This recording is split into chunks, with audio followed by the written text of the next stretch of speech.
Di bawah kaki kita, tersembunyi sebuah dunia yang nyaris tak terlihat.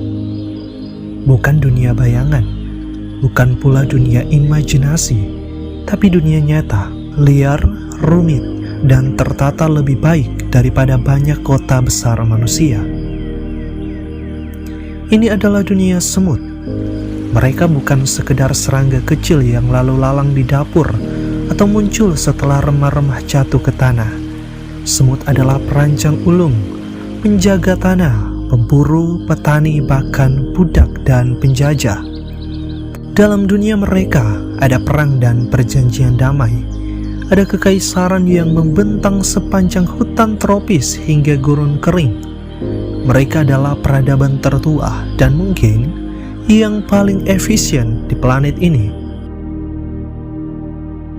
Dengan lebih dari 14.000 spesies yang telah dikenal dan mungkin 2 kali lipat yang belum ditemukan, semut telah menjajah hampir setiap benua, kecuali Antartika. Tapi jangan salah, jika suhu mengizinkan, semut pun akan menaklukkan es abadi itu. Semut telah hidup sejak zaman dinosaurus. Mereka menyaksikan kepunahan, perubahan iklim, munculnya manusia dan tetap bertahan. Bagaimana mereka bisa melakukannya? Apa rahasia di balik koloni-koloni yang bisa menampung jutaan individu, tapi tetap bekerja seperti satu tubuh tunggal? Mari kita selami dunia semut. Kita akan melihat bagaimana mereka lahir, bekerja, berperang, dan mati. Dan bagaimana semut dalam keheningan dan keteraturan mereka mengubah bumi ini lebih dari yang pernah kita sadari. Ini bukan hanya kisah tentang serangga kecil. Ini adalah kecerdasan kolektif, tentang sistem tanpa pusat kekuasaan, tentang kekuatan kerjasama dan batas-batas kabur antara insting dan strategi. Inilah kisah epik semut, kerajaan tanpa raja.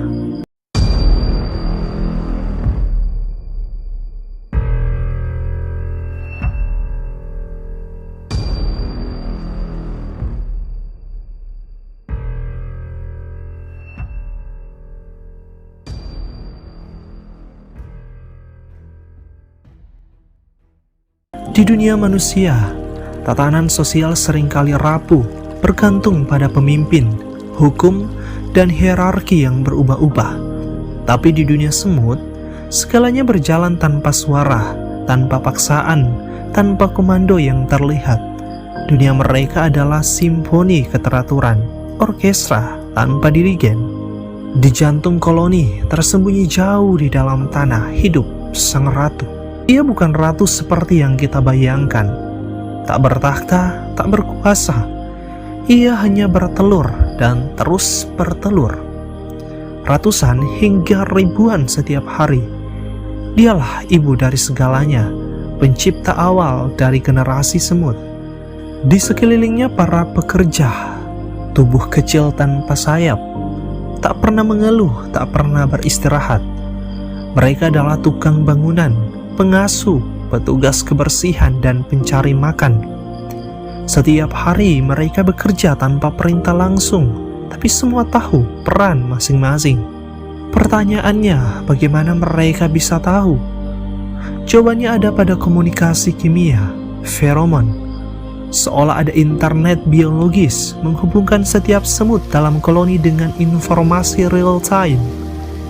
Jika sarang kekurangan makanan, gelombang pekerja keluar menjelajah. Jika ratu terluka, sinyal bahaya menyebar dalam hitungan detik. Di luar, para prajurit bersiap. Mereka adalah penjaga gerbang. Ada yang berukuran 2 kali lebih besar dari pekerja, lengkap dengan rahang seperti penjepit logam. Di beberapa spesies, mereka bahkan berperan seperti tameng hidup, menutup pintu masuk sarang dengan kepala mereka sendiri. Namun sistem ini bukanlah sistem tetap. Peran bisa berubah. Saat koloni kekurangan prajurit, sebagian pekerja akan berubah fungsi. Mereka akan menjadi penjaga. Tak ada pelatihan, tak ada rotasi jabatan, hanya sebuah perpindahan naluriah demi kelangsungan bersama. Di ruang pengasuhan, larva digendong dengan lembut. ditempatkan di ruang dengan suhu dan kelembapan sempurna. Di sini tak ada kasih sayang seperti manusia, tapi ada dedikasi kolektif, insting yang membuat satu individu rela mati demi larva yang bahkan belum menetas. Satu koloni semut bukan sekedar kumpulan makhluk hidup, ia adalah organisme raksasa. Setiap semut adalah sel, setiap tugas adalah fungsi. Tak ada otak pusat, tapi seluruh koloni berpikir. Mereka tak punya bahasa, tapi mereka memahami. Tak punya pemimpin, tapi mereka bergerak bersama.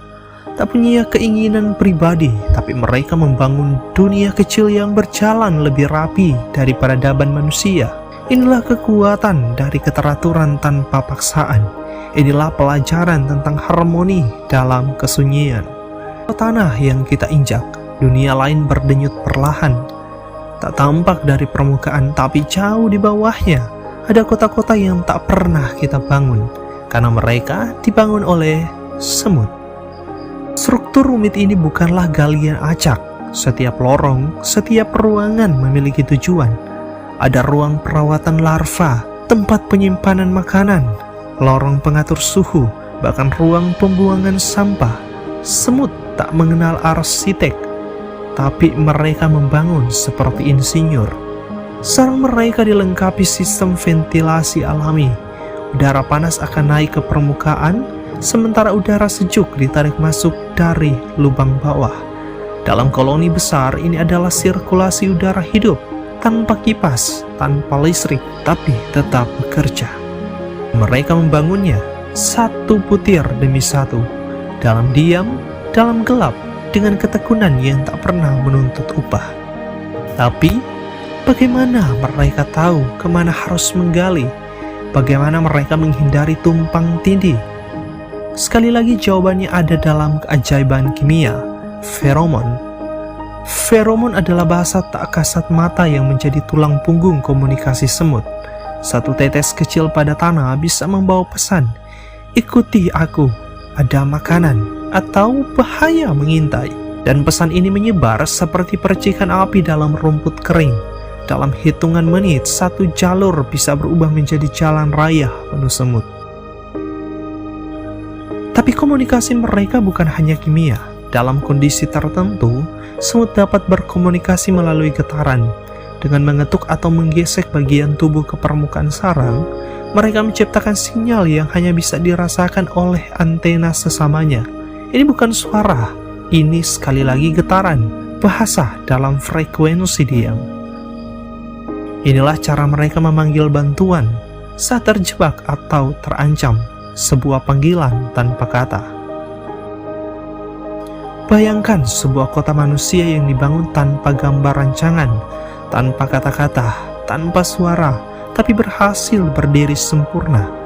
Itulah sarang semut, sebuah pencapaian luar biasa dari makhluk yang tak pernah belajar arsitektur, tapi menguasai prinsipnya sejak zaman purba.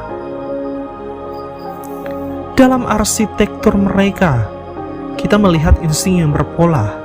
Dalam komunikasi mereka, kita melihat keheningan yang berbicara. Dan dalam keteraturan mereka, kita melihat cerminan kecerdasan yang tak membutuhkan pikiran individu, karena koloni itu sendiri adalah pikiran itu. Semut tak berbicara, tapi mereka membangun dan dunia mendengar. Di dunia manusia, perang adalah kehancuran, tapi di dunia semut, perang adalah hukum alam.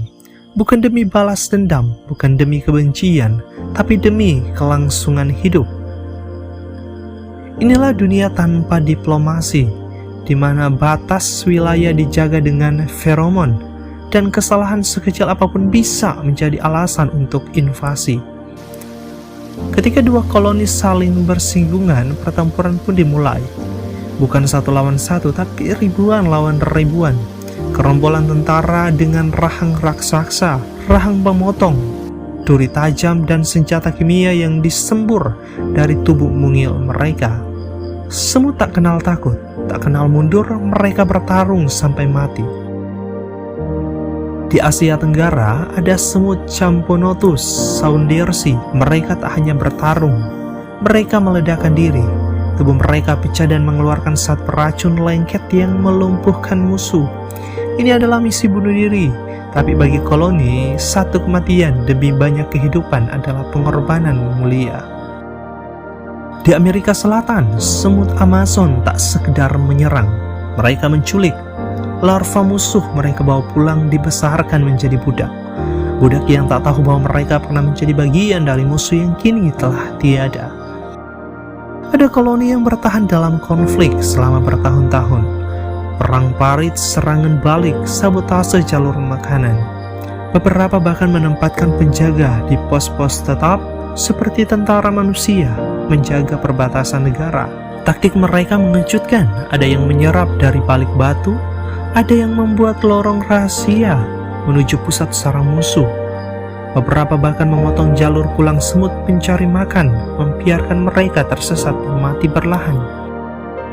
Banyak yang mengira hanya manusia yang mengenal pertanian, tapi di kegelapan tanah, jauh sebelum manusia menanam biji pertama, semut sudah lebih dulu bercocok tanam. Mereka adalah semut pemotong daun, penduduk hutan tropis yang membangun pertanian bawah tanah. Tapi mereka tak memakan daun yang mereka angkut. Daun-daun itu adalah pupuk untuk menumbuhkan jamur. Jamur ini spesies unik yang hanya hidup di sarang mereka, adalah sumber makanan utama. Semut merawatnya seperti petani merawat padi. Mereka membersihkannya, mengatur kelembapan, bahkan memotong bagian rusak. Jika muncul jamur liar yang mengancam, mereka membuangnya dan mengasingkan bagian terinfeksi, seolah-olah mereka mengerti karantina biologis. Tanpa sekolah, tanpa ilmu botani, tanpa alat pertanian, semua telah menciptakan sistem agrikultur berkelanjutan. Sebuah simbiosis purba berjalan sejak jutaan tahun sebelum petani manusia pertama menggenggam cangkul. Tapi ada yang lebih mencengangkan. Di padang rumput di antara batang-batang rumput liar, sejenis semut berperan sebagai penggembala. Mereka memelihara kutu daun atau apit seperti manusia menggembala sapi. Semut melindungi kutu daun dari predator dan sebagai gantinya, kutu-kutu itu mengeluarkan cairan manis yang disebut honeydew, sejenis madu alami yang menjadi makanan lezat bagi semut. Bahkan beberapa semut memindahkan apit ke tanaman terbaik. Mereka mengatur penempatan, memindahkan ternak mereka dari satu daun ke daun yang lain, mengikuti musim, mencari kualitas getah terbaik. Sebuah praktik yang secara biologis adalah bentuk awal dari peternakan. Tapi di balik kebun dan kandang itu, ada sisi gelap. Dunia semut juga mengenal perbudakan. Semut Polyergus atau semut budak tidak mampu merawat diri sendiri. Mereka hidup dengan menculik larva spesies lain. Larva-larva itu tumbuh besar tak menyadari bahwa mereka sedang diperbudak. Mereka bersihkan sarang, jaga telur, bahkan suapi majikan mereka, tanpa sadar bahwa mereka bukan bagian dari koloni itu. Sistem ini bukan tentang kekejaman, tapi tentang efisiensi ekstrim. Dalam dunia semut tak ada moral yang berhasil bertahan, yang gagal hilang dari sejarah. Semut mengajarkan kita bahwa kecerdasan tak selalu berbentuk otak besar atau bahasa. Ia bisa tersembunyi dalam pola sederhana, dalam simbiosis, dalam kerjasama. Mereka adalah petani tanpa ladang, gembala tanpa pagar, dan di sisi kelamnya, penguasa tanpa belas kasihan. Jauh sebelum manusia mengenal peradaban, semut sudah berjalan di bumi. Mereka ada sejak lebih dari 100 juta tahun lalu, di masa ketika dinosaurus masih merajai daratan. Di bawah bayang-bayang reptil raksasa, makhluk kecil ini berjalan bertahan. Mereka mengecil, menyusup, beradaptasi. Dan ketika asteroid menghantam bumi dan membunuh sebagian besar kehidupan, semua tetap ada. Apa rahasia mereka? Ya, jawabannya adalah adaptasi. Semut adalah lambang dari kemampuan menyesuaikan diri dengan kerasnya bumi. Di padang pasir, semut Cataglypis sanggup bertahan dalam suhu lebih dari 50 derajat Celcius. Mereka berjalan cepat di atas pasir panas, membaca posisi matahari seperti kompas alami. Di hutan tropis, semua kepalotes meluncur dari pohon ke pohon. Mereka adalah semut parasut, memiliki tubuh pipi dan mampu mengarahkan jatuhnya agar kembali ke batang pohon. Sebuah kemampuan luar biasa dalam menghindari predator dan kematian. Di lembah Amazon, semut peluru, Paraponera clavata, mengembangkan sengatan paling menyakitkan di dunia serangga. Racunnya tak mematikan, tapi cukup untuk menakut-nakuti makhluk yang 10.000 kali lebih besar. Ini bukan senjata untuk membunuh, tapi untuk bertahan. Tak semua adaptasi berbentuk fisik, beberapa bersifat sosial. Di Eropa dan Asia, semut Tepnotorax hidup dalam kayu mati dan mengembangkan kemampuan evakuasi darurat. Jika sarangnya terganggu, seluruh koloni bisa berpindah hanya dalam hitungan jam, membawa larva, telur, dan ratu seperti pengungsi terlatih.